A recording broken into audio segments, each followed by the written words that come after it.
A few minutes later, Mr. Ray and the children arrived at the drop-off. "All right, kids," said Mr. Ray. "Feel free to explore, but stay close." The class gathered around Mr. Ray as he began his science lesson. Tad turned to Pearl and Sheldon. "Come on," he whispered. "Let's go." The three friends sneaked away from the group. "Hey, guys, wait up," said Nemo. He raced after them. But once he realized where he was, he stopped short. He was at the edge of the reef. The ocean spread out before him. It was so big, so wide, and so blue. It was like nothing he'd ever seen.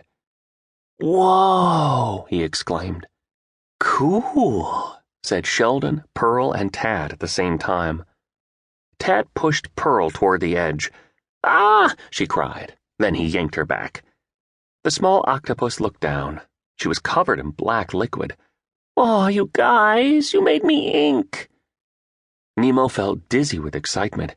He was playing with friends, seeing the ocean. It was all so new. "What's that?" Nemo pointed a fin at a dive boat floating on the surface. "I know what it is," said Tad. "Sandy Plankton saw one. He said it was called a butt." "Wow," exclaimed Pearl. "That's a pretty big butt."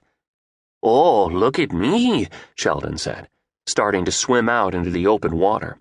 "I'm going to go touch the butt. Achoo!" He sneezed, and the force of his sneeze moved him a bit closer to the boat. "Ah!" Sheldon screamed. He raced back to his friends. The others laughed. "Well, let's see you get closer," Sheldon dared them. Pearl jumped out, just a little past where Sheldon had been. Then she hurried back. "Beat that!" Next, Tad swam out even farther than Pearl. "Come on, Nemo," he said. "How far can you go?" "Oh, Nemo stammered. "My dad says it's not safe." Suddenly, Marlin swam up next to Nemo. He pulled Nemo away from his new friends. Nervous and angry, Marlin scolded Nemo. "You were about to swim into open water." "No," Nemo said. "I wasn't going to go out. It's just a good thing I was here," Marlin interrupted. "If I hadn't shown up—" "But, Dad, no," Nemo started to say. The other children gathered around them. "Sir, he wasn't going to go," said Pearl. "Yeah," said Tad. "He was too afraid." "No, I wasn't," Nemo said defensively. "This does not concern you, kids," Marlin said to Nemo's friends. "And you're lucky I don't tell your parents you were out there." Then he turned to Nemo. "You know you can't swim well." "I can swim fine, Dad, okay?" Nemo cried. "No, it's not okay. You shouldn't be anywhere near here," Marlin said. "I was right. You know what? We'll start school in a year or two." "No, Dad. Just because you're scared of the ocean, clearly you're not ready. And you're not coming back here till you are," Marlin said. "You think you can do these things, but you just can't, Nemo." "I hate you," Nemo whispered under his breath. His dad had embarrassed him in front of everyone. Nemo would show them he wasn't scared of the ocean like his dad. "Excuse me." Mr. Ray swam up to Marlin, shooing the children away. "Is there anything I can do?" I'm sorry. I didn't mean to interrupt things. He isn't a good swimmer, and I just think it's a little too soon for him to be out here unsupervised," Marlin explained.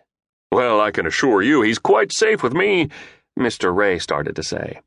Marlin shook his head, interrupting the teacher.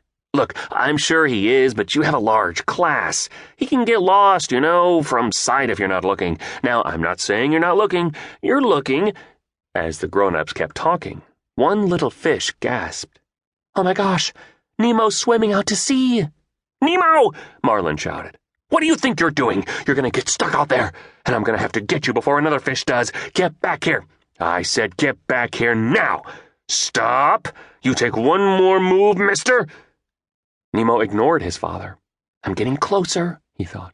"Closer, there!" He slapped the side of the dive boat with his fin. "He touched the butt," Tad said in amazement. "You just paddle your little tail right back here, Nemo," Marlin yelled. "That's right. You are in big trouble, young man. Do you hear me? Big—" Marlin froze, unable to speak.